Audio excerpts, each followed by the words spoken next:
Hi pen friends, this is Sarah.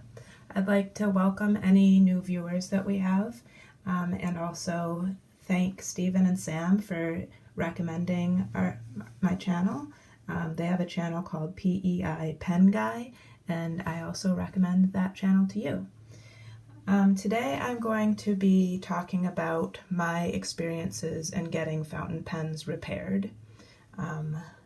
You know, I can do some things with my pens like tune the nibs, but sometimes they have problems that need an expert. And I'm going to tell the stories from left to right. They're pretty much in order of when I got these pens repaired or not repaired, as in the case of this first pen here. This is an Omas Arte Italiano. And what happened with this pen is I bought it from Goulet Pens. I think I bought it maybe in 2015 or 2014. Oh yeah, I bought it in 2015. And unfortunately, the company Omas went out of business later that year in 2015. So what happened with this pen is that there was ink that was going past the piston seal. It was getting past that seal into the back end of the pen, and ink was coming out through the piston knob back here. And so I contacted Goulet Pens, and they said there really wasn't anything they could do for me because Omas went out of business. So then I contacted nibs.com and I sent the pen in to them for repair. And I sent it in January of 2017, and they had a long wait list of people trying to get their pens repaired. And they didn't get around to looking at it until June of 2017, 6 months later.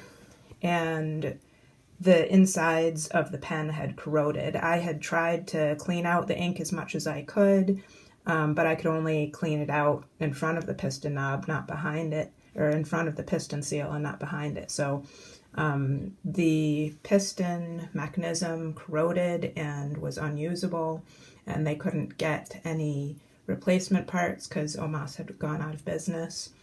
So it ended up that this pen could not be repaired, but it had one of my favorite nibs on it. It was an extra flexibile nib. So I had them take that nib off this pen, and then I had them put it onto a different pen, and I still use that pen. But this one, they sent me back, you know, the body of this pen, and I just stuck an eraser in there, and I still use this as an eraser. I know that it makes a lot of people mad that, or it just bothers them that this beautiful pen is being used as an eraser, but at least I still use it, and I enjoy it that way. You know, I don't know how much just this, you know, pen without a nib in it would be worth it, or if anyone would want to buy it, but I don't really want to try to do that. I don't want to try to sell it. I just use it like this. So, so then of course and sorry about this lighting situation. I'm running out of sunlight, and I really do like to show the pens in sunlight, but hopefully I can like show it in this part where I still have sun. So the pen that I put the nib from this one into, you know, it came with a nib, and we took that nib out, and I went to the Commonwealth Pen Show in Boston, and I had the nib from that other pen put into this pen because this pen, which is a Omas Ogiva, originally came with a broad nib, and it was too broad for me. So I had Jim Baer, who was working at the Commonwealth Pen Show doing repairs. I had him take out the broad nib from this one and put in a medium nib. And he didn't really have any tools for that. He just, you know, pulled it out, and sometimes you can do that. I don't really know if that's what should be done with this one, because ever since I had him put this medium nib in, I've had a lot of leaking happening.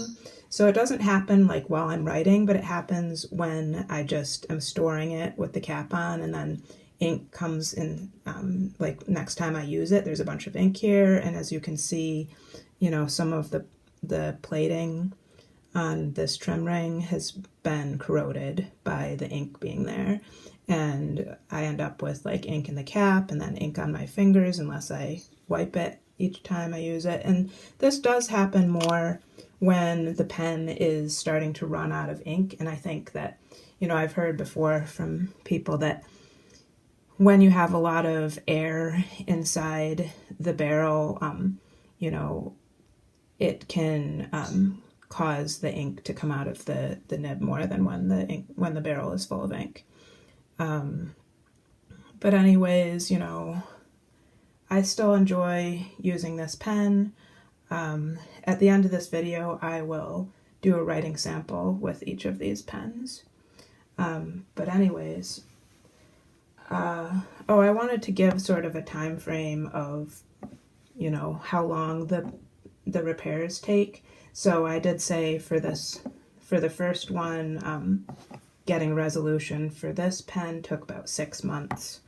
And for, so actually this Jim Baer just switched the nibs right at the convention. I also had another pen with me that I think I showed in a video that I did a while ago on my vintage pens. It was a Mabie Todd Swallow pen, and the sac had broken on it. So he actually took that pen with him back home to replace the sac, and that took him 2 months.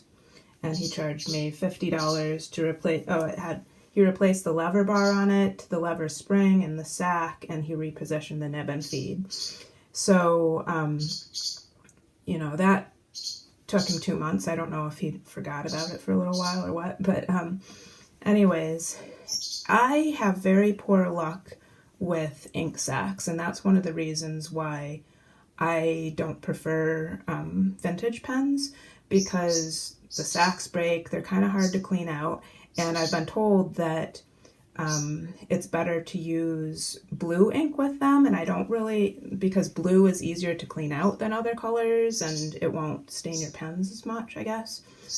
Blue is not my favorite color ink, so I don't know, for those reasons, and also that a lot of vintage pens have very fine nibs, and they tend to be small pens. I don't prefer smaller pens. I don't prefer finer nibs. I don't really like the sacs or not being able to see the ink that goes into the sac. Those are reasons why I tend to prefer modern pens with a different kind of filling mechanism. A lot of the vintage ones have sacs. So, okay, where was I here? My lighting is getting worse and worse. So, yeah, anyways, I remembered what I was going to say. The sac on that Mabie Todd Swallow, it broke again only a few years later, and I decided to trade that pen away to a pen friend, and I got a different, like, modern pen. All right, so TWSBI Minis. My first experience with TWSBI was the Mini.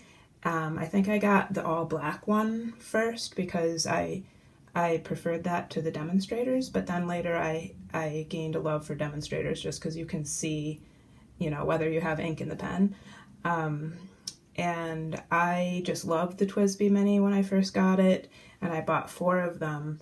Since then, I've traded away my all black one because I do prefer the demonstrator ones, and I've given 2 of them to my daughter Eve, and I've kept this one.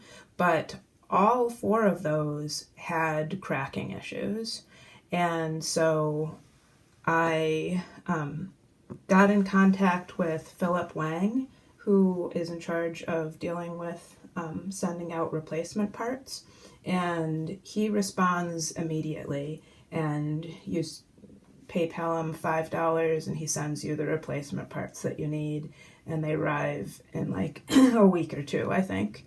So I've had pretty good experience with TWSBI customer service, but it is a shame that the parts crack so easily. All right, so this is probably the pen that I've had the most issues with, the most repair needed on this pen, and it was a very expensive pen. So this is the Wahl-Eversharp Deco band, and this one is very special because it's made out of casein, which is a material made from milk, and it's got this beautiful pattern. And you may have seen this pen in a previous video of mine, looking kind of different than it looks now. So I'll give you the whole story on this pen. When I first got this model pen, I actually couldn't use it at all because this piston, or it's not really a piston knob, but it opens up the filling mechanism. So one problem I have with this model is that this knob is so thin that it's hard to grip. And anyways, casein, being a milk product, it really is affected by the humidity in the air. And I think that the pen, it might have been sent from like Arizona, where it was very dry, here to Massachusetts, and the first pen I got, you know, the casein was, you know, it shrinks when it doesn't have a lot of moisture in the air, and it expands when it has more moisture. I don't, actually, that sort of doesn't make sense for this story, but anyways, like this piston knob, it has a tube inside, it has a pneumatic filling system, and it has this metal tube inside, and when you unscrew the knob here, you pull out this tube. I'm not going to do it because they're actually, you know, I might be able to do it. No, I don't want to have an ink problem here, but anyways, I was not able to pull the tube out because this thing was, the barrel was like so tight, and it just, as much as I pulled here, the metal tube would not come out. So I had purchased this pen from Chatterley Luxuries, and Bryant, who runs Chatterley Luxuries, told me to contact Syd Saperstein, who is one of the owners of Wahl-Eversharp. He's the original owner. Now it also belongs to the pen family. But anyways, so I sent my original pen to Syd Saperstein, and he sent me this replacement pen. And I was able to get the, you know, the knob to untwist and the pneumatic tube to pull out. And the only thing that I wasn't that happy with was, you know, every one of these pens is different because, you know, these swirls are different on every pen, and I sort of felt like I liked my first one better, so I was a little bit sad about that. But I still thought this was a beautiful pen. And that exchange, it only took like a week, and they paid for the shipping and everything like that. I didn't have to pay any money to exchange the pen. So that was a good experience. But then, let's see, so April, May, June, July. So like 3 months after I got this pen, this little dot with their logo on it fell off the pen.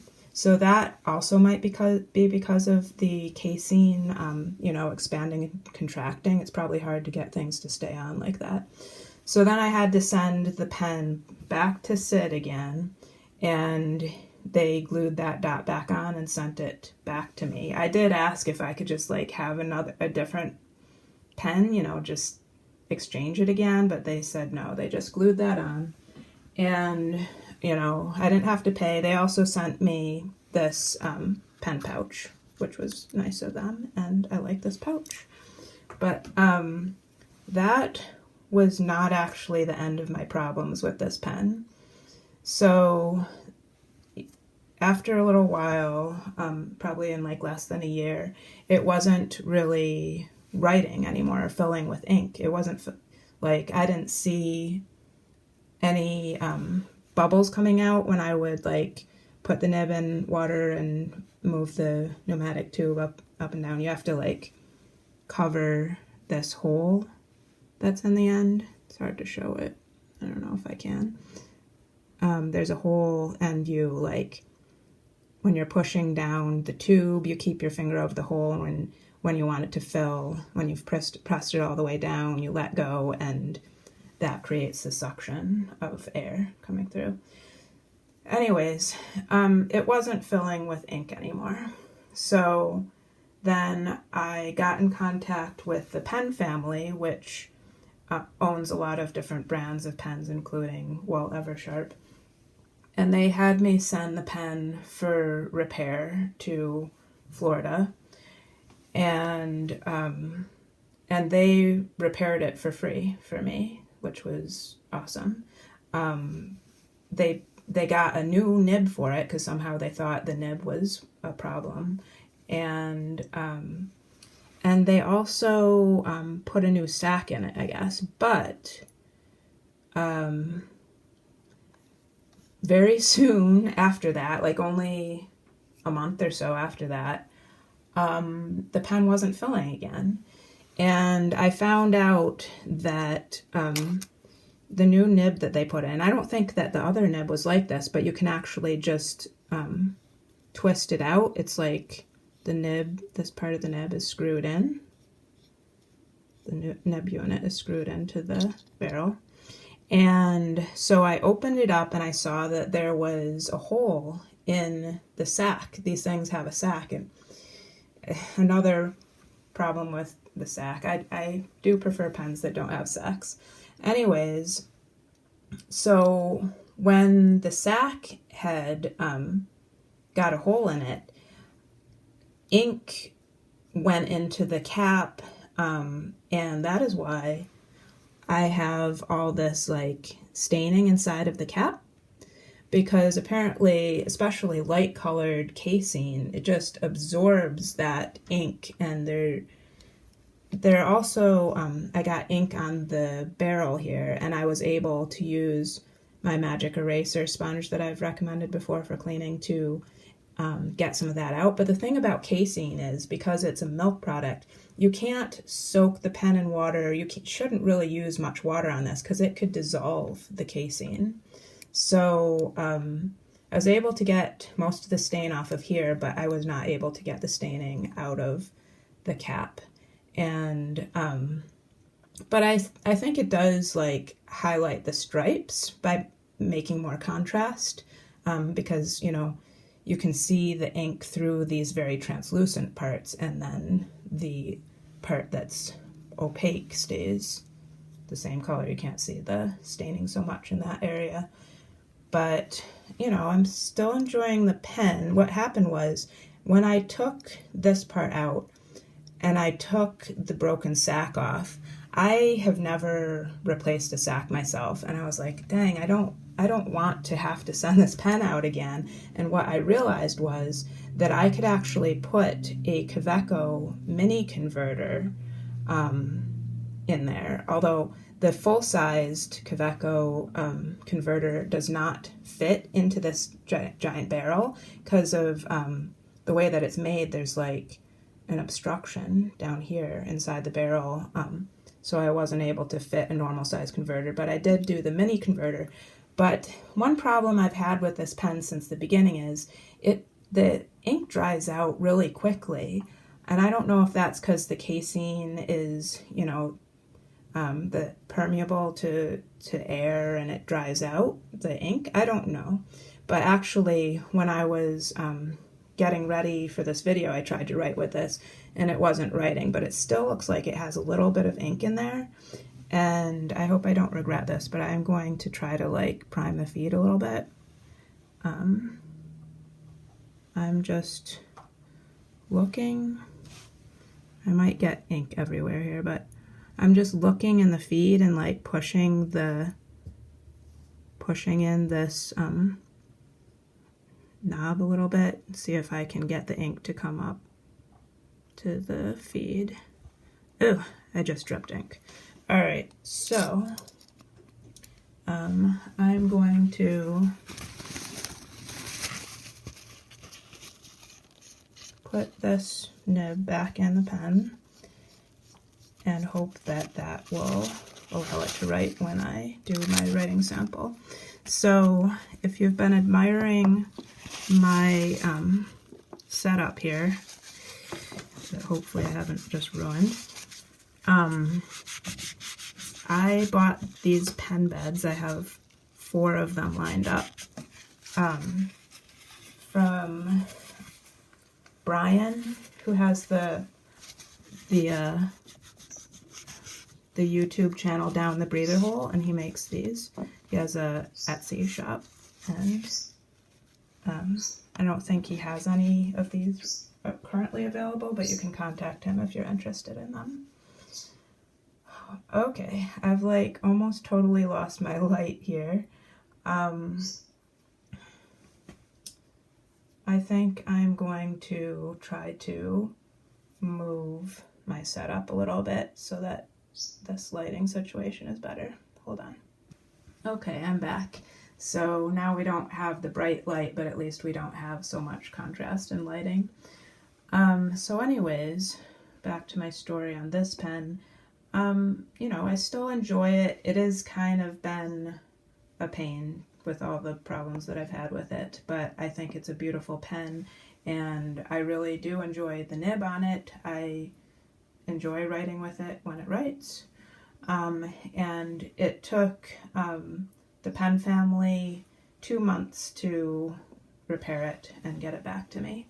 So I think, you know, that's pretty good customer service. I've heard from what I've seen online, a lot of people say they've had bad customer service from the pen family, but in my experience, they've been very good. And I dealt with a woman there named Luisa Delle Donne, and she was very friendly and nice. Okay, so on to this pen. This is the Montegrappa Israel 50th anniversary pen. It's, I think it says it here. I got it upside down. Okay. And it's sterling silver. It's just got this beautiful pattern on it. And I bought this pen used on eBay, and you know, I got a really good deal on it. I took a chance, and the piston didn't work when I got it. So I contacted Montegrappa, and they told me to deal with Kenro Industries, which is the company that works with people in the United States. And so I sent this pen to them, and I don't remember, this was in 2021. I didn't really keep a lot of notes on what happened with this pen, but I think I did have to pay like at least $100 to get it fixed, and I think they sent it to Italy and replaced the piston. And I don't really remember how long it took. It probably took like a couple months or something, and then they sent it back to me. And the one problem that I did have is that when they put the nib back in, they put it in wrong. Now I had to take it out and reposition it to get the pen to work. And I think that if you like pay for a repair, when the pen comes back, it should work. So that wasn't a very good experience, but now it does work, and I do love writing with this pen. All right, and so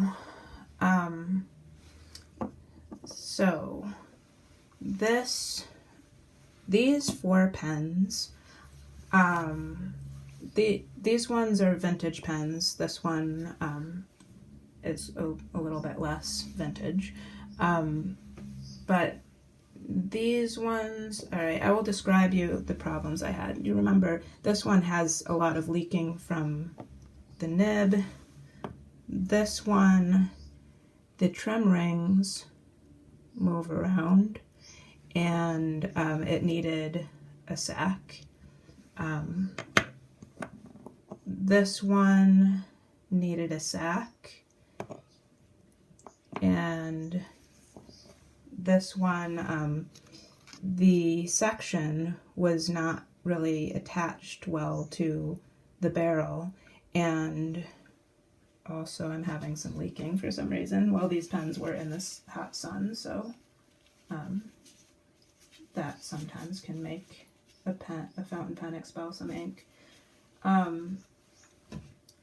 This one, the grip was not attached well to the barrel, and whenever I would cap it, and then I'd try to like unscrew the cap again, the section with the nib would get stuck in the cap, and only the barrel would unscrew and come off, and that was a problem.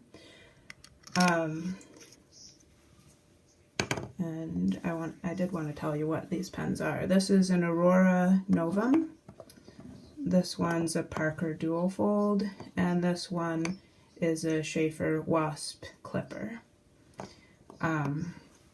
So I sent these to Ron Zorn of Main Street Pens, and it took him 4 months to repair these pens, and he was nice to deal with. I probably should have written down how much it cost for each of them, but he has all his prices listed on his website. And so what happened was, oh yeah, also on this one, all these trim rings were loose. So what he did do was he was able to, he actually said there was some damage to this nib, and he repaired that, and he put a new sac on it and made the section attached to the barrel well, and now that's working really well. On this one, he put the sac in, and he was able to get these trim rings so that they actually just fell off originally. Like when I bought this pen, these were so loose they would just fall off. And this is a celluloid pen, so he has the skills to get those to stay on.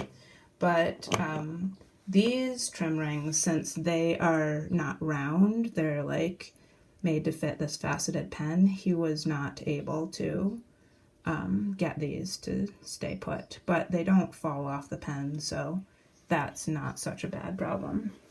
I have more ink on my pen bed. I hope I am not going to have a stain on them, but I think it's going to be okay.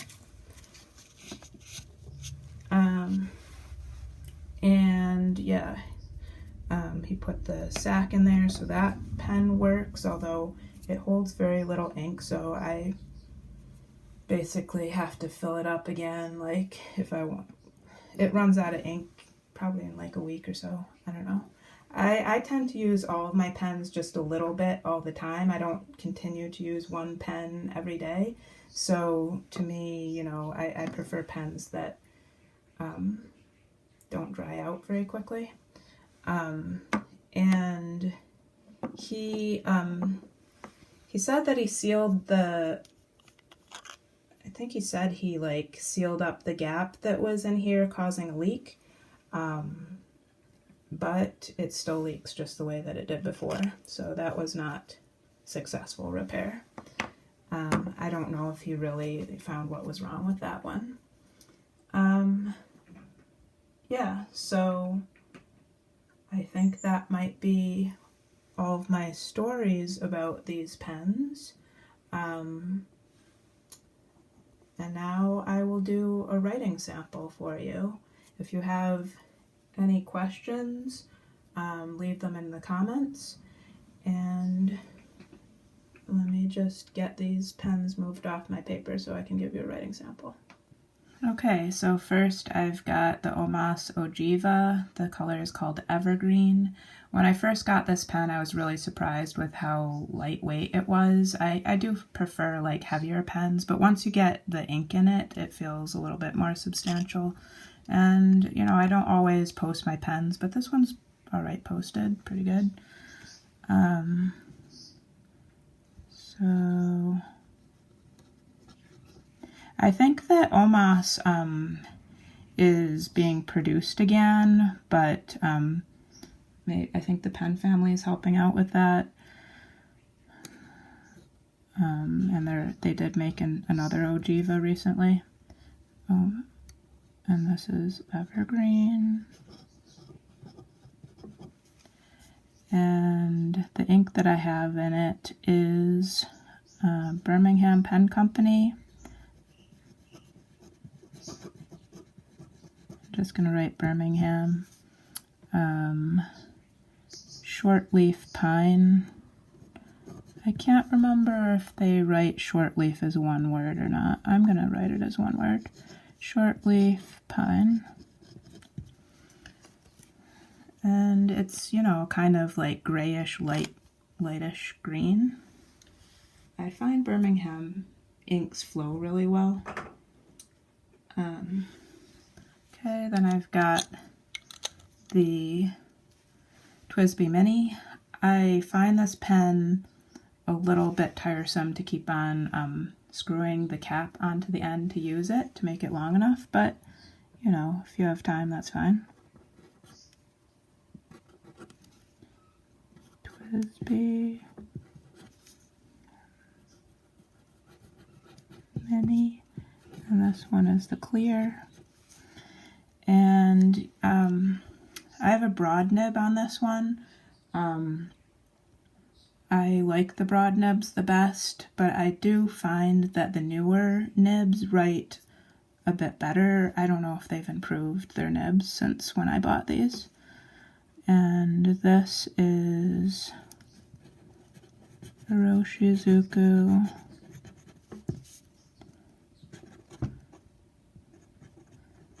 Fuyu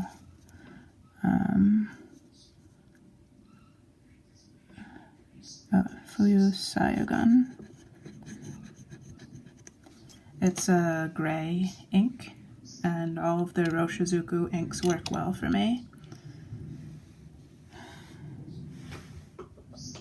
Now we're going to see if this one will actually work. It might not. I didn't refill the ink, I just tried to prime it. So this is not going to work right now. Alright, I will go fill it and give you a writing sample. Alright, so my fingers are just going to get inkier and inkier as this video goes on. But, you know, this pen, it looks really huge with the cap on. It is still huge when you take the cap off, but I don't think it's that cumbersome, you know, if you don't mind a really big pen. So, let's see if it'll work now. Sometimes I need to, tap it. Some of these nibs have, a little bit of baby's bottom. Yeah, when this one first came, it did have some baby's bottom, which I tried to tune out. That's the wall. Wahl-Eversharp.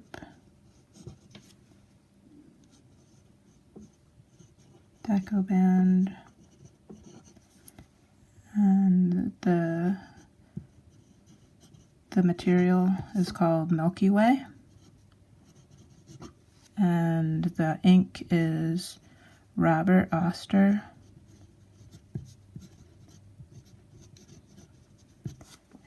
Melon Tea. Sorry, I just lifted the nib there. It wasn't a skip. Melon Tea.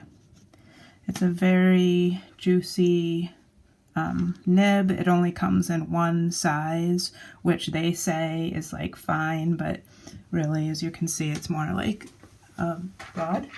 I hope that this is in focus. I'm gonna see if maybe I can move this and make it more in focus. Hold on. And now we've got the Montegrappa Israel 50th anniversary.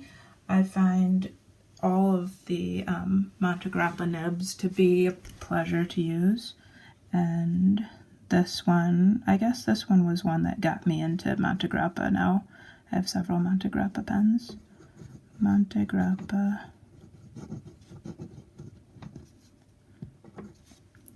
And this nib is a medium, but yeah, it's very nice. It has like, I don't know, it feels very like I'm in control when I'm writing with it. It's kind of a stiffer nib, but still with some bounce, like a bit stiffer than other Italian pens that I have, but I like it. Alright, Montegrappa Israel 50th.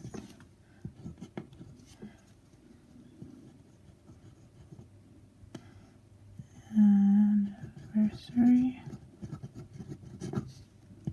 It's really hard for me to write in the videos because I'm on a tray table and it's not the most comfortable, and my hands are like, the muscles in my hands aren't too great. 50th anniversary, and then if you had smell-o-vision, you'd be able to tell that this is KWZ ink because they all smell like, I guess it's supposed to be like vanilla or something, but I've gotten used to it.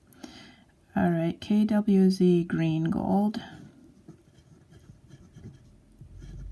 I really love these like brownish green inks.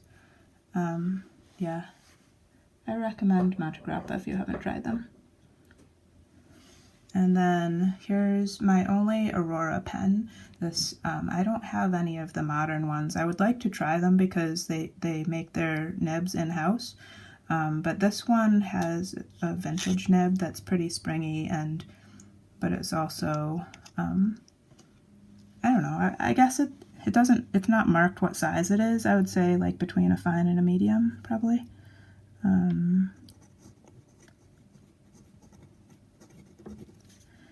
Aurora, and this is a Novum. Sorry, sometimes that looked bad. Okay. Cross it out. Novum. And they didn't really say. I think it's like a green, like a pearl green would be the color that it's called. And the ink that I have in it, because I was told that Pelikan inks can be pretty safe for vintage pens, and this one is Tanzanite, which is a dark blue, even though I think Tanzanite stones are more purplish usually, or blue, or light blue. Anyways, this is what it looks like. It's not really one of my favorite inks, but I use it in most of my vintage pens. If you have recommendation for an ink, especially a non-blue ink that you like in your vintage pens, or like non-blue or non-black, that works well with vintage pens, put it in the comments, please. Okay, and then I've got this Parker Duofold. The color is called Pearl and Black. It's a very classic pen and has a very big nib for a small pen. And mine has like a fine nib. My hand is getting tired, so I'm going to have to grip it in a pour way. Parker Duofold probably needs to be filled again, but the blind cap covers this button. It's a button filler, so it presses a sac inside the pen with a button. And I don't, the nib is smooth. I do prefer sort of like juicier, wider writing nibs. And this one also has the Pelikan. I think I need to fill this again, but I'm not going to right now. Pelikan Tanzanite. and mine is in really good condition. Usually this part has discolored from off-gassing from the sack, but this one, you know, a lot of the ones you see, the cap is still good because it's not near the sack, but then this part gets all yellow colored, and so yeah, this one was a good find. I just wanted to go back to the Aurora Novum and show that it fills using this tiny lever bar on the finial of the pen. So it's kind of like the levers you see on the side of pens, but it's on the back and it's tiny. And then the last pen that I'm showing now is this. It's called the Wasp clipper, but has a Sheaffer lifetime nib, and I like the nib a lot. And I like this.